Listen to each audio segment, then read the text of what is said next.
business shut down. This is so annoying, like all this stuff that's going on right now. It's just really unfortunate. That's all I see. It's all I hear. It's like I'm very worried about the future of these businesses. Did you see the latest about this restaurant near me? No, Laura, like, what are you complaining about? Is your business in trouble right now? Well, it doesn't matter because there's like a lot of businesses in trouble. That's what I'm focusing on. Well, that is exactly the problem. You're focusing too much on what's going wrong in what you're thinking. Okay. You're focusing too much on this media stuff. You gotta shift out. Well, how do you suggest we do that? Well, I have the perfect person to talk to. Okay. And who is that? Mr. Joe Trimboli. Oh, I love it.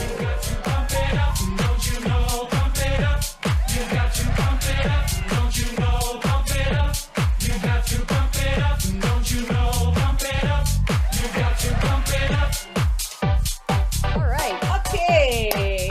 Welcome, Joe Trimboli. Very excited to be with you today here in the world of Zoom. So excited to be here with you guys in the world of Zoom. On Zoom 5001 of year 2021. Yeah, for sure. Did you hear me snort? That was good. Yeah, but that's usual. That was good. We love you for your snort. Thank you. I'm a little piggy. So Joe, I want to share with the audience. I've known you for over 7 years, and I just want to share how we got connected. I mean, Love at first sight, Lala. it was love at first sight. Still is. In La La Land. I feel like I still love you more every day in the moment of the sight too. But Joe and I, when I started in real estate just over 7 years ago, Joe was working at the office that I previously worked at. That's how we met. He became my go-to favorite mortgage broker ever. That's truly how we connected. And I'd like to even go a little bit more in depth. Joe was one of the influential people in my life. There's been a few influential people in my life that have led me down a path of self-development.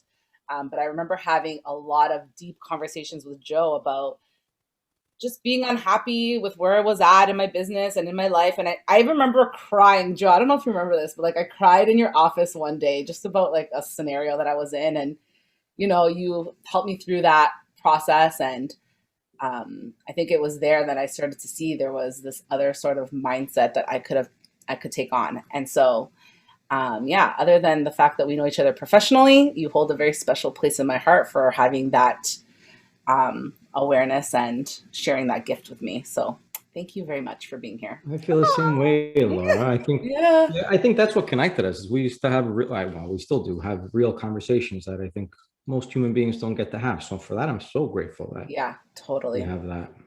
Oh, it's a perfect love story. It is, right? And so I've just gotten to know you most recently, still getting to know you. And I'm so grateful that this dear friend of mine, Laura, has introduced me to one of your platforms where you share every morning, Monday to Friday, 5 a.m. It's a 5 a.m. club.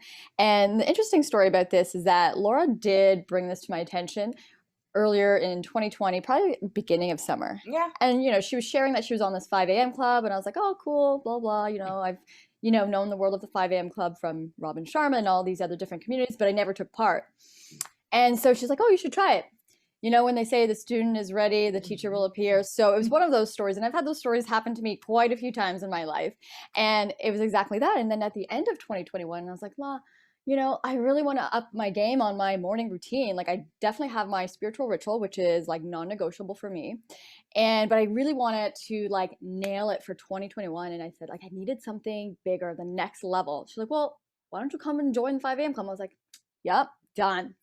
So thankfully, she extended the invite. We obviously set that up. And ever since being on the 5 a.m. club for 2021, like I'm in such a go focused mindset and I love it. Like what I'm getting from it is, just to share with everybody, the 5 a.m. club, we get up at 5 a.m. and we start reading in a book that we're all following along at 5:30. But right after the call, what I noticed the difference is like my brain is already thinking so fast. Like my creative juices are already like going into the day of anything else that I really want to accomplish. So that is such a high value. So I'm so grateful, Joe, that you have that platform that you're sharing with everybody as something to offer to the world. So thank you. Thank you. Thank you. I love that you're on. Your energy is amazing. I love when you when you're on, I feel you there, even if you don't read or Yeah. or you know, like there's over 100 people, so not everybody gets to speak up, but I'm fully aware of everything that's going on, and I'm so grateful for it. It's funny. I had the 5 a.m. club before Robin Sharma wrote the book, The 5 a.m. Club. Oh, Like okay. Laura, I think we Fun used to fact. read. Yeah. We went back to like 2016 probably when Yeah. we were reading with Silvio and Eric, and no, Yeah. Silvio and Sonia. That's right.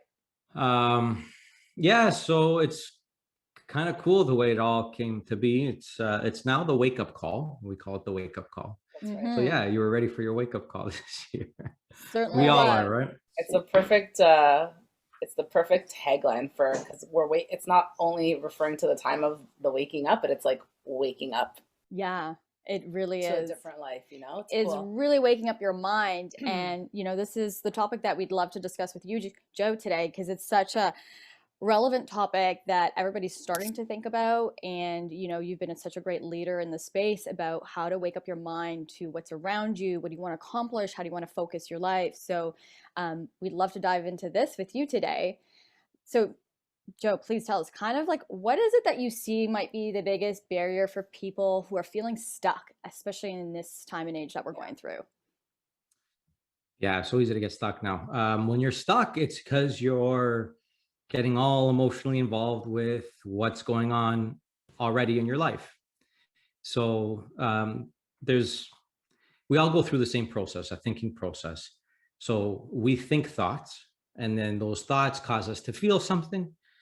Those feelings are what cause us to move into actions, and then action causes us to get a certain result, right? So it's thoughts, feelings, actions, results. Mm. And if you're feeling stuck, it's because you're emotionalizing current results. And usually that's not what we want. Most people want to change the results that they're getting, right? Maybe they're in a relationship that they're not happy with, or certain things in their lives, financially or career-wise, their job, their health, their fitness. And what happens is we live by our five senses, which keeps us tapped in or tuned in to what's going on outside of us. So when we get that, you know, we hear, I think part of the problem is we hear all kinds of quotes and people talking about things, and it gets to be maybe on the surface because you start to shut it down, right, or tune it out maybe. Yeah. But we really got to start paying attention, because thoughts really do become things. Everything, if you look around you, started with somebody's thought. So if you're stuck, it's because you're emotionalizing current results. To get unstuck, you want to focus on what you want and to take immediate action.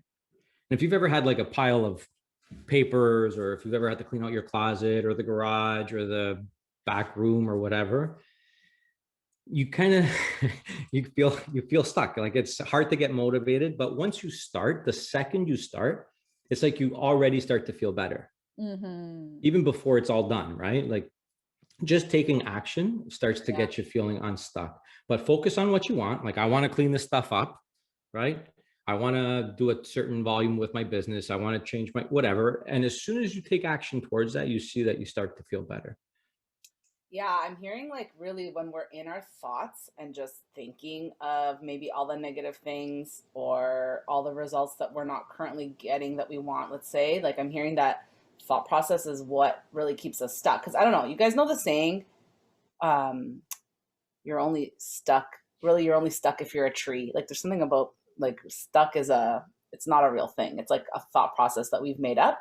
But what I'm hearing is like, it's that thought process that maybe taking on an action will start to change that. Right? Yeah. And also choosing your thoughts. Yeah. Right. So like we have the ability to choose our thinking, right? No matter what the thinking is. And I mean, COVID's been an incredible test on everybody in terms of what are we going to focus on, right? Totally. You can focus on the fear and, you know, whether it's this or that, or you can focus on, okay, these are the things I can control. You know what, I'll do those things and then focus on what I want again. But at the end of the day, we always have the ability to choose. And I think what changed most in my life is understanding what it means to live from the inside out. I look over to my bookshelf all the time. I look at my books, Yeah. And, any good book, whether it's like a spiritual book or a mindset or a scientific kind of book, like, or a psychology book, they're all saying to live from the inside out. And when you come to understand how to do that, I think you can pretty much think your way out of anything, including when you're feeling stuck. So I don't know how deeply you want to dive into the whole how do you live Let's from go the inside deep. out. I think we should go deep. I Just think go deep. I mean, I'd even love to know, like, how can someone, we're all kind of just going through the motions of life, right? I feel like Yeah. that's kind of like not a lot of people, or in general, like we don't have, we're not present to what we're truly thinking. So if there are these things running in the background that are having us, you mentioned thoughts, feelings, actions, results, right? So like if things are running in the background that are programming us to be a certain way, like how do we become aware of that? Yeah, that's so good, Laura. Yeah. That's a you. good point, big point. Because a lot of the things that we do them habitually. We do things without really Right. thinking about them. And that's because there's two parts to our mind, to say it simply. Like this, it's probably way more sophisticated than that. But for the purpose of understanding how our mind works and the whole psychology behind that, our mind is divided into two parts: conscious mind and subconscious. Yeah. And a basic understanding of these two things and how they play out in our lives goes a long way. So what you were just saying is spot on. We've stopped thinking, like we've stopped being consciously aware of what we're doing. So a lot of us are doing things we know we shouldn't be doing, but we're not giving any thought to the fact that we shouldn't be doing it. Right. Or we're not doing the things we know we should be doing. So we all know we could be doing better. We know what we should be doing. Question is, why aren't we? And the answer is in the programming, and the programming is in the subconscious mind. So there's a lot of guys talking about it right now. Dr. Bruce Lipton, Dr. Joe Dispenza, these guys are phenomenal. Bruce Lipton is somebody who I've been growing more fond of lately because his videos are like 10, 11, 12 minutes, and they're just so clear and to the point. Yeah. And they really get you understanding the subconscious mind. So, if you think about when you wake up, you kind of move into a routine. Yeah. You gotta get out of bed the same way. You kind of go through the motions of your day. You make your coffee. You might take some vitamins or whatever, and then you don't even remember if you took the vitamins because you're doing things without even thinking about it. And the truth is, 95% of what we do, I love the mug. Oh, you said coffee, so it triggered, oh, I want some coffee. 95% of what we do is from the subconscious, and it's automatic. So our conscious mind, we have the ability to accept or reject any thought. We get to choose what we want in our conscious mind. Well, we're only doing that 5% of the day, apparently, because 95% of the day we're doing things habitually. We're doing things without thinking about them, and that's in our subconscious mind. So really, you start to learn that the trick to living from, well, one of the things is in regards to living from the inside out, or really starting to perform certain habits that you want, that will suit us or that will serve us, is to reprogram the subconscious mind. Because once you store that in the subconscious mind, like a habit, let's say you start working out, when you make a committed decision and you start to take action every day, eventually that becomes a habit. Pretty soon, you don't have to stop and think, I got to work out. It's something that becomes automatic in your life. right. And that might take 30 days. It might take 60 days. Some people have written books that claim it takes 21 days and other people 90 days. The fact is, I think it's different for everybody. So you do it for as long as you need to, until it becomes like brushing your teeth. I don't have to stop and make a conscious decision. I need to brush my teeth. It's happening every single day. I think unfortunately some people still do. Yeah, they need their reminder, right? Unfortunately. Yeah.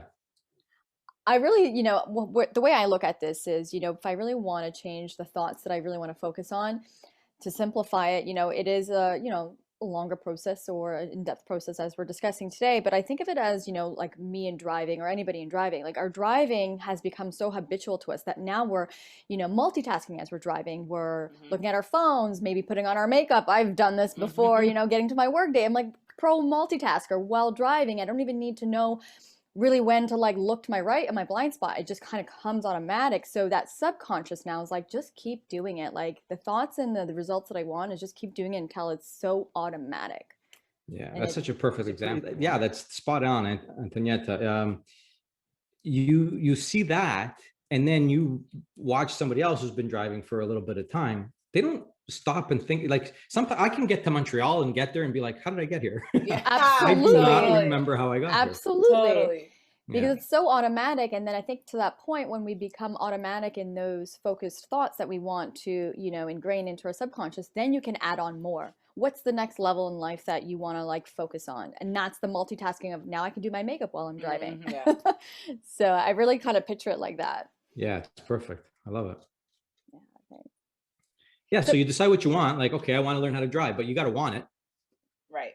and then you got to make the decision over and over again. Like I think we make the decision every day to do what we're doing, right? Like Laura, you every day you decide I'm going to be a realtor today. Like we Yeah. take for granted that that's what we do, but every day you decide to do realtor things, It's true. which It's like, makes you a you're realtor. right. Because you're right. Like the days that I'm not in action, or let's say even I know already just from past years of experience, like if I don't do certain things, there's not going to be certain outcomes. Like that's just me knowing now how I operate. So it's cool. You're right. It's like making those decisions that align with the realtor who I want to be. mm-hmm. Yeah. Right? And now you have certain habits that you've developed that, you know, come easy now, and other Yeah. ones that probably still take some work. Yeah. But For sure. yeah, it's becoming aware and then taking action. So getting unstuck is as easy as and I think, you know what, it comes back down to two things really. Mainly you need a goal, right? A lot of people don't even have a goal. I didn't have a goal. Like I'm 20 years in the mortgage business now. For the first 15, I was doing it okay. It was average, right? Yeah. Good enough. But I was very frustrated with my results because I didn't understand how things were playing out in my life. But the truth is, I didn't even have a goal back then. And if you don't have a goal, how do you know when the thinking isn't in alignment with Right. what you want?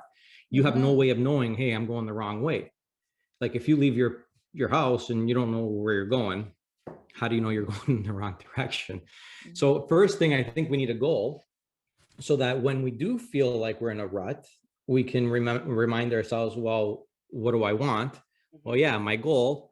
What's my goal? And then you become aware of the fact that what you're thinking about doesn't serve the big picture.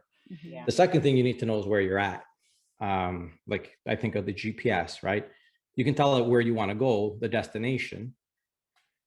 But until you plug in where you're at, until you tell it where you are, the starting point, or it identifies you through GPS, it's not going to start to tell you how to get to where you want to go.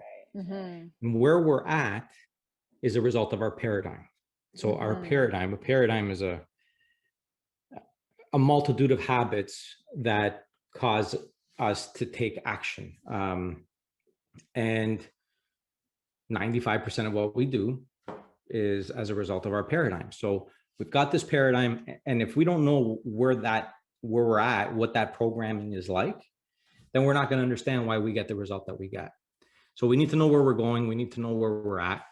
And now we have a pretty good chance of reminding ourselves, hey, that's not what I want. I'm emotionalizing what I don't want. What do I want? Oh yeah, that's what I want. And you start thinking those thoughts.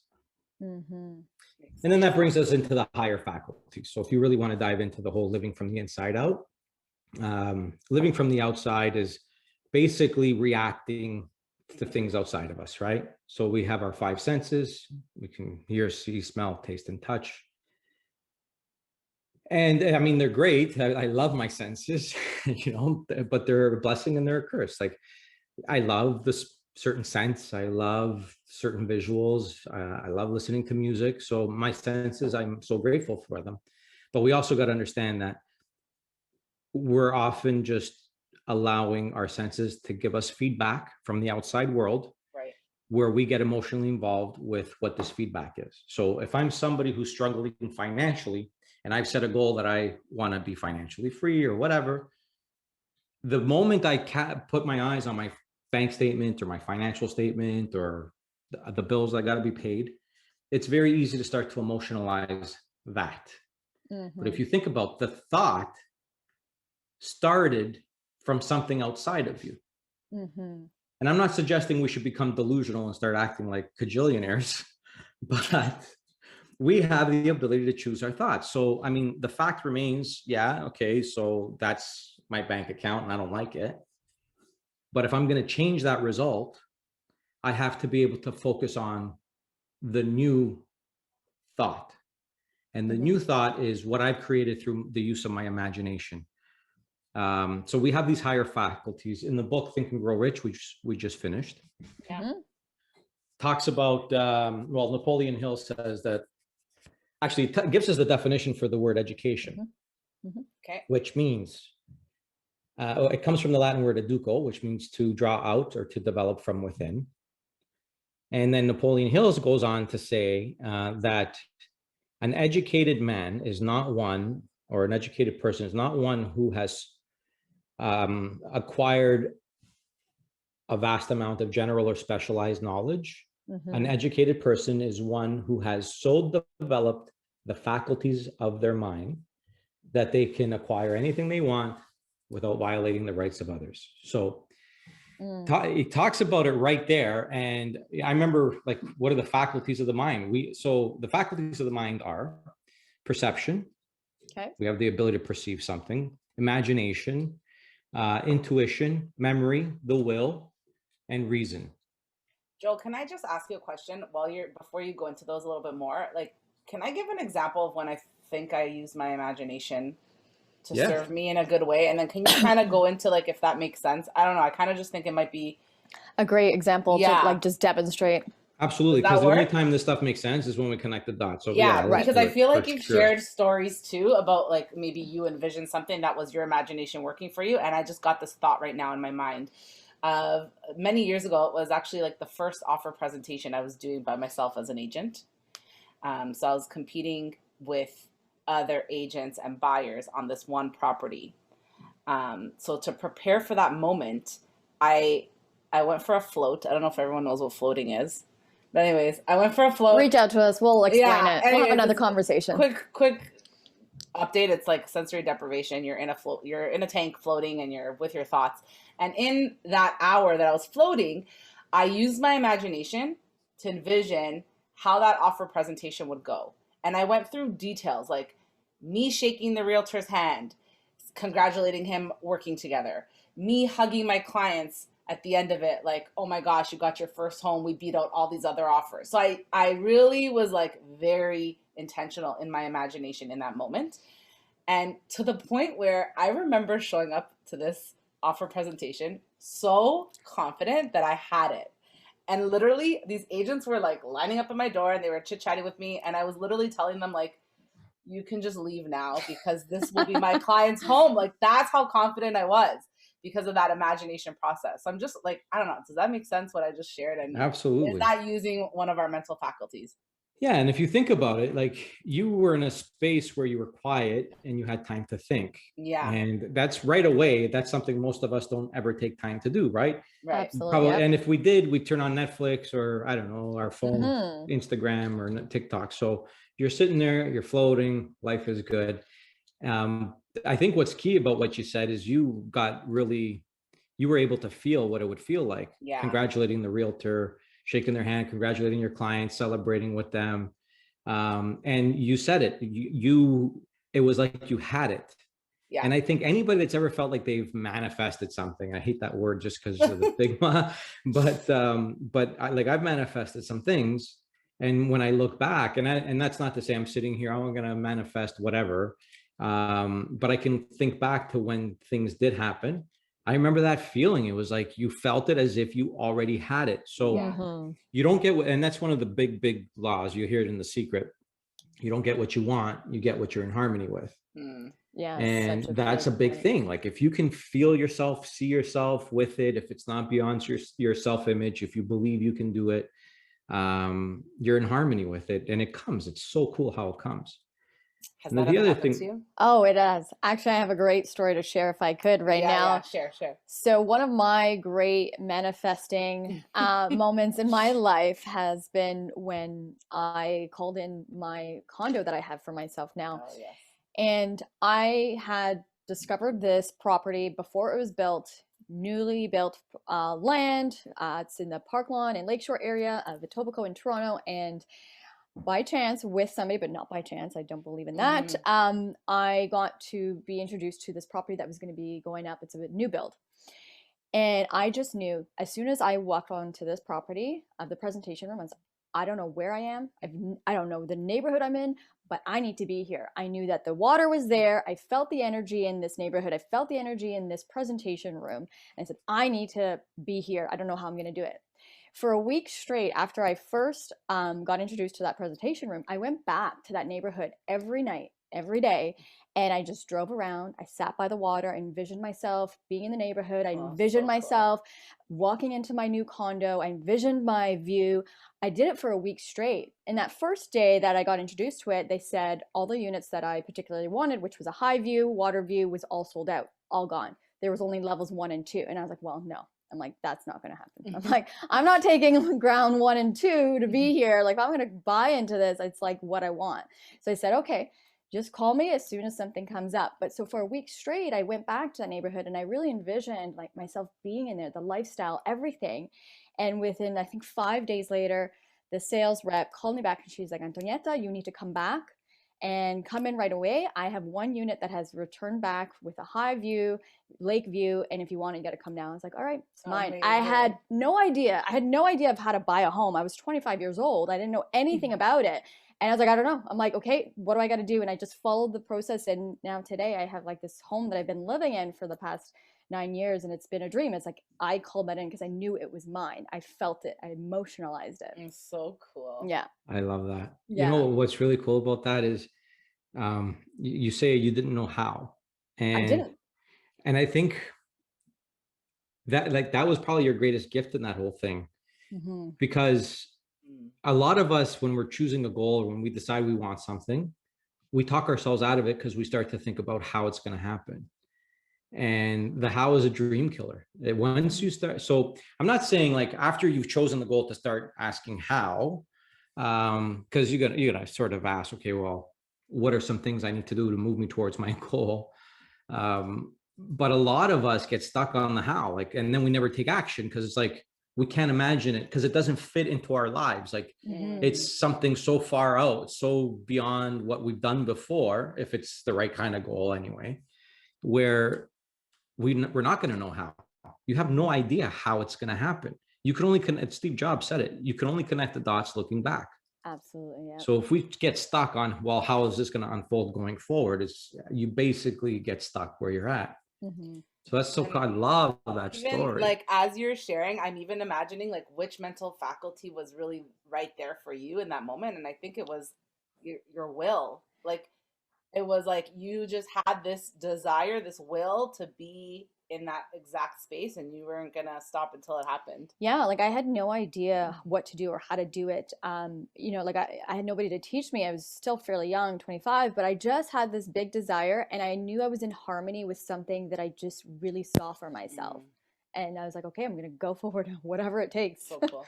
And it just came, all the steps just came along, and you navigate yourself, you figure out. Yeah, you make the decision first, you know what you want, and then you figure out how. So often we get a glimpse of what we think we want, and then we start asking how, and then it doesn't matter because we never made the committed decision. So as quickly as we make the decision, it's not a committed one. So the how shows up, we look around, we say, I don't have the resources that I need to get me there. How the hell am I going to do that? And then it disappears. So that's why I think people, don't reach their goals.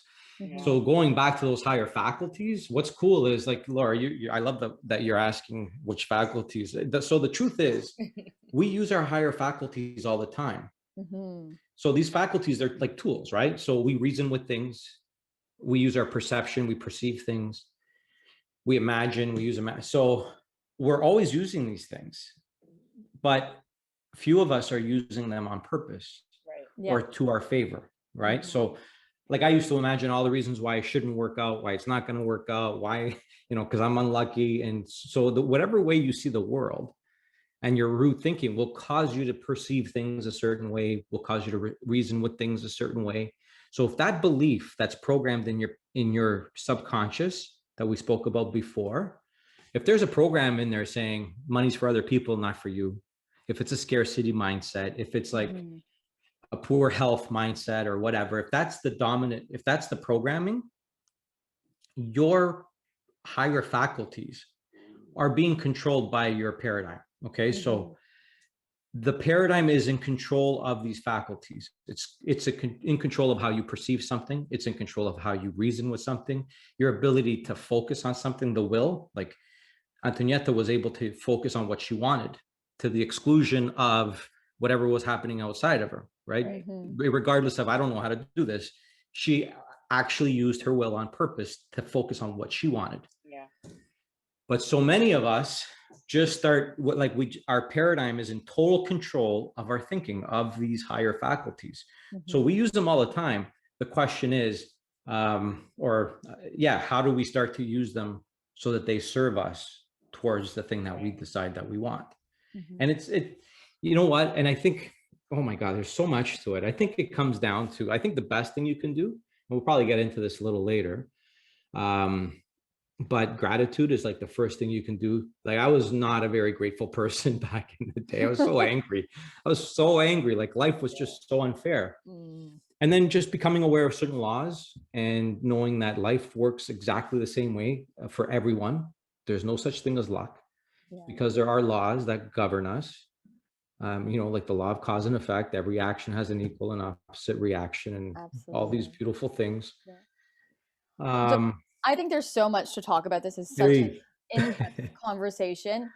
I'd love to kind of just leave the people with, one or two helpful, practical tips to take away on what we discussed earlier in the conversation. You mentioned having a goal, right? So I see that many people could think that be easy to do, right? I'm sure they think, oh yeah, I want to make $100,000 this year, but just saying that you have a goal is not really going to, and I think we understand this, is not going to like materialize that. It's not going to realize that. So what could be some, practical methods or tips or actions people can do to actually create that goal? Like, what does that look like? Well, you know what? I think getting clear on your purpose. So I break it down to purpose, vision, and goals. So our purpose is why. Like, why do you do the thing you do? What is it you're really good at? What are your gifts? That's your purpose, right? Like your purpose, I know the both of you, your purpose is to enrich the lives of people. This podcast, I'm just making this up, but I'm probably somewhere along the right. You want to share with people to help them figure things out the way you figured out. So that's your purpose. You do it well. You're happy to do it. You would do it for free, right? You would do it for nothing. Absolutely. Then we have our vision, and a vision is basically, if I said do a vision board, it's sort of the same thing, right? So the vision could be, I want a nice hot red sign, and I want to be wearing white, and we're going to have a big studio downtown. I want a house on the water. I want a beachfront property in LA. I want to travel first class. I want to donate to these charitable organizations. That's the vision, right? Like, how are you living your life? Yeah. And then the goal would be, if you look at that vision and you say, okay, that's the thing I'm going to work on now. So the podcast or the house on the water, like, you get to pick, what am I going to pick from this vision board to make it my goal? And I think the biggest thing with goals, we've been taught, so now the paradigm, the programming is telling us it's got to be one of those SMART things, right? SMART goals. They have to be measurable and attainable goals. I don't buy into that. I think it has to be a big goal. It has to be something that's way bigger than anything you've done, something you don't know how to do, something that's going to really light you up, fire you up. Because without the desire, you're probably not going to do the things that you should be doing, regardless of whether you want to be doing them. You need to have the desire. And the goal isn't about getting the thing. The goal is about who you become to get the thing. I know. I've heard you say that so many times, and it's still like, I still get goosebumpies when I think about it, because it's true. You're like you shift into this new level of growth, and that's really cool to experience. It's not about, your money goal. It's about what you can now do, especially for others, like your family, your friends, and all that. Right. And I think just even to tie it into what you said about being grateful and being in gratitude, I think that's another important takeaway for people, right? Is to really be grateful for exactly where you are. Mm-hmm. Yeah, and then the practical side of that is actually do a gratitude exercise. So mine is I list 10 things that I'm grateful for. And on that list, I include 3 different categories, things that I actually have, like my eyesight, Mm-hmm. the house, the roof over my head, my kids, right? My family, my Yeah. health. So I get grateful for those things, but it's not enough to know that you're grateful for it. Like you have to actually feel it. So sometimes I'll Yeah. even get emotionally involved with maybe what it would be like not to see, not to have the gift of sight, or think of somebody what they might be dealing with, That's really and good. then really be great, like feel the gratitude even for them, right? Mm-hmm. The second thing, I'm always grateful for adversities in my life, challenges, Yeah. failures, because I Mm-hmm. know that there's an equal and opposite good. There's a lesson in it. Or for as bad as something was, there's an equal and opposite good to it. So good. And then I'm also grateful for things that I decided I'm going after as if I already have them. Okay. Yes. So like Laura, you did that deal. You were grateful for having done it before you did the deal. So it Yeah. was like you had it. Yeah. Mm-hmm. Yeah. So when I don't want to sound airy fairy with this, but one of the laws of the law of attraction is you have to already have it. If you're telling the universe that you want it, you're going to get more want. Right. When Right. you have it, you're telling the universe you have it, so you get it. So, Yeah. but yeah, like, I mean, to say it, it sounds so superficial or on the surface until you really start to, Dive deep. dive deep, like give some conscious thought to how these things play out in your life, trace it back. So that's my Yeah. gratitude exercise. I love that. I love that you shared that with us. Thank you. And I think just one final closing thought before we acknowledge you for your time today is, and I've heard you say this on the wake up call, so I want to share it with the people. And I know Ant is so on board with this thinking too. And it's, the universe doesn't respond well to lack. The universe is this abundant place, Mm-hmm. right? So if you're in abundance, it responds to that. Right. And I just think that's like such a beautiful ending note to this. Yeah. Yeah. Well, we thank you, Joe, for your time today. We really do thank you for just having this conversation, going deep, helping us to shake up the shift of where people are thinking and, in this stuck and struggle that they may be experiencing. So thank you. I thank you for waking up in your journey so that we all can wake up together. It's about time I woke up too. I was sorry, but I'm grateful that I did. Thank you guys. Yeah, for sure. It was Thanks fun. I love for- doing this with you, and I'm really excited to see where you take this. I know it's going to be big, so thank you for having me. I love that you already know that. So do we. Absolutely. We know that. Over here. It's already done. Thanks, Joe. Well, if anybody wants to reach out to you, where could they find you, Joe? What would be something, you can connect with the people if that be something that you'd like to share? Instagram handle is 5 a.m. _ wake up call. We'll put it down here as well. It'll be here. Email info@joetrimboli.com. That's Amazing. TR. You guys are going to post we it, know but your name. TRI. We'll link it. Okay. And the website's coming soon. It's being developed. So Awesome. Beautiful. Cool. Okay. Well, thank you again. And thank you. Have an amazing, intentional.